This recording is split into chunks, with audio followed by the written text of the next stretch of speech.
उपस्थित सज्जनों, माता बहनों, अभी हम सुबह से आप सभी बड़े हर्ष आमोद और प्रमोद के साथ टोलीगंज के संघ के भीतर उपस्थित हुए। आज चतुर्मास के लिए साध्वी जी का मंगल में पदार्पण और उनके स्वागत के हेतु आप सभी की उपस्थिति अभिनंदनीय है। जैसा कि मेरे पूर्व वक्ताओं द्वारा आप सुन रहे हैं, चतुर्मास का आज जो प्रारंभ के लिए प्रवेश हुआ है, साधु और संतों का प्रवेश जब होता है, जैसे बसंत ऋतु आती है तो चारों ओर का वातावरण हरा भरा हो जाता है, ठीक इसी तरह संतों का शुभागमन, संतों का आगमन जब होता है तो संघ में एक जागृति आती है। एक निद्रा में जो सोए हुए रहते हैं मोह की, परिवार की, व्यापार व्यवसाय की, उस ओर से ध्यान हटाकर अब ध्यान कहाँ लगाना। चतुर्मास आया है, जैसे 12 में से ये 4 महीने अगर निकल जाए, अगर बरसात न हो 4 महीने की तो क्या होगा? सब फौज। अगर बारिश की थोड़ी सी कमी हुई तो त्राही त्राही मच जाती है। बिना बारिश साल भर क्या करेंगे, क्या खाएंगे, कैसे व्यापार चलेगा? और बारिश अच्छी होगी तो बहुत अच्छा। इसी तरह साधु और साध्वी भी जिन वाणी की बरसात करने के लिए जो आपके हृदय तक पहुंच जाए, क्योंकि हृदय की भूमि को सरसब्ज बनाने के लिए ही कुछ दिन पहले ही आपके यहाँ पर प्रवेश हो जाता है। जब आप तैयारी कर लो, हमारा टोलीगंज संघ जागृत हुआ है और आगे बढ़ने के लिए कि साथियां जो छोटे छोटे हैं पहली बार अलग चतुर्मास कर रहे हैं, लेकिन आपका श्री संघ बहुत अच्छा मन वाला है और इसी तरह आप इनकी सेवा में अग्रसर रहें। और कुछ भी क्योंकि छोटे हैं, पहली बार अलग विहार चतुर्मास कर रहे हैं, तो हो सकता है कुछ कमी भी रह जाए, तो जो भी है अपनी छोटी बहनें और अपनी बेटियां समझकर इनका पूरा ध्यान रखना, क्योंकि हम तो है ही, चाहे फिक्र करने की जरूरत नहीं है, हम इनके पास ही हैं, चाहे शरीर से बड़े दूर रहें, लेकिन हर समय इनके पास ही हैं। और इनसे भी यही कहना चाहूंगी कि ये मत सोचना कि हम नहीं है तुम्हारे पास, ये मत सोचना कि हम नहीं है तुम्हारे पास। बन के हवा हर पल तुमसे मिलते रहेंगे, बन के हवा हर समय तुम्हारे साथ रहेंगे, हम अलग नहीं हैं। आराम से ये चतुर्मास हो, यही मंगल कामना और शुभ आशीर्वाद तुम्हारे साथ है। पूज्य गुरुवर्या मालवसिनी श्री कमलावती जी महाराज का मंगलमय आशीर्वाद हम सभी पर हर क्षण हर पल बरसता रहता है और उन्हीं की कृपा से यह संघ साध्वी संघ आगे बढ़ता है। अब आइए, जैसा कि ये चतुर्मास में संत आते हैं, अगर कह दूं कि संत और सैनिक दोनों होते हैं, संत का काम है और एक सैनिक का भी काम होता है। संत का काम समाज की व्यवस्था को देखना और सैनिक का काम क्या होता है? देश की सुरक्षा करने का।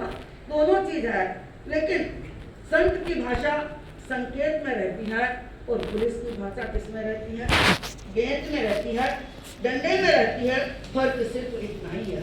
संत प्यार से सुधारते हैं, मानस परिवर्तन करते हैं, और पुलिस का काम डंडे के बल पर होता है कि वो कैसे समझाना। लेकिन संत बड़े कोमल होते हैं, मक्खन के समान होते हैं कि ऊपर आपको भी कोमलता से समझाने का प्रयास करते हैं। तो हम भी आपके यहाँ पर सैनिक बनकर आए हैं, लेकिन प्यार से समझाने के लिए कि आपके भीतर को परिवर्तित करने के लिए ये चतुर्मास आया है। यहाँ हम प्यार से भगवान महावीर की वाणी को आपको संकेत में समझा रहे हैं कि उसको 4 महीने में आपको ग्रहण करना है। और केवल ऐसा नहीं कि उपदेश वर्षा की तरह बह के निकल गया, इस कान से सुना और इस कान निकल गया। 4 महीने आपका श्रम तभी सार्थक होगा कि आप जो कुछ सुनो उसको कहाँ उतारो? हृदय में उतार लो। वरना तो बारिश तेज आती है, जैसे कि कलकत्ता में हो रही है बारिश, धमधमाट आती है और आधे घंटे में आपकी सड़क क्या हो जाती है? सूख जाती है। ऐसी बारिश नहीं होना चाहिए। जो जिनवाणी की बारिश हो वो कहाँ उतर जाए? आपके भीतर उतर जाए, तभी चतुर्मास करना सार्थक होगा। आप तन से, मन से, धन से और समय से सब कुछ इतना देते हो, उसका सार्थक कब होगा? जब आप उसको अपनाओगे। महावीर की वाणी जीवन में सुनते हो, लेकिन जब तक उतार नहीं तब तक कोई फर्क नहीं, क्योंकि संतों को बधाकर तो आप ले आते हो, बड़ी खुशियों के साथ लाते हो, लेकिन उनके उपदेशों को आप इस जीवन में कितना उतार पाते हो, यही बात सोचने की है।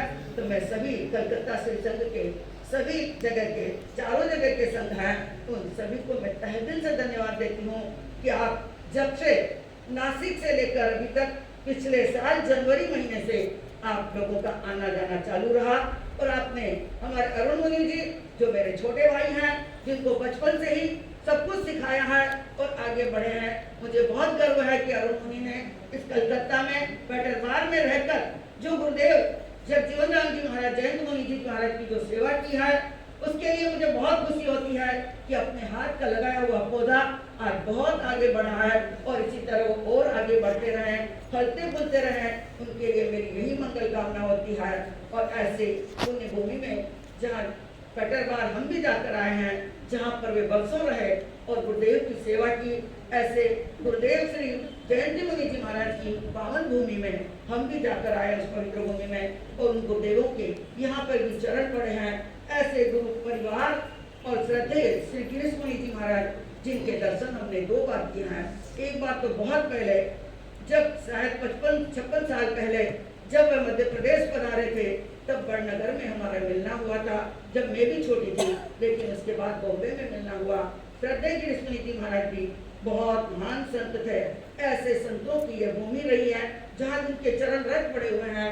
उन सभी संतों को जब हम याद करते हैं, और आपने भी उनके दर्शन किए, उनकी सेवा की, आप सौभाग्यशाली हैं, लेकिन उनके उपदेशों को आप भी अपने जीवन में उतारते रहें, तो आपका भी क्या होगा, कल्याण होगा।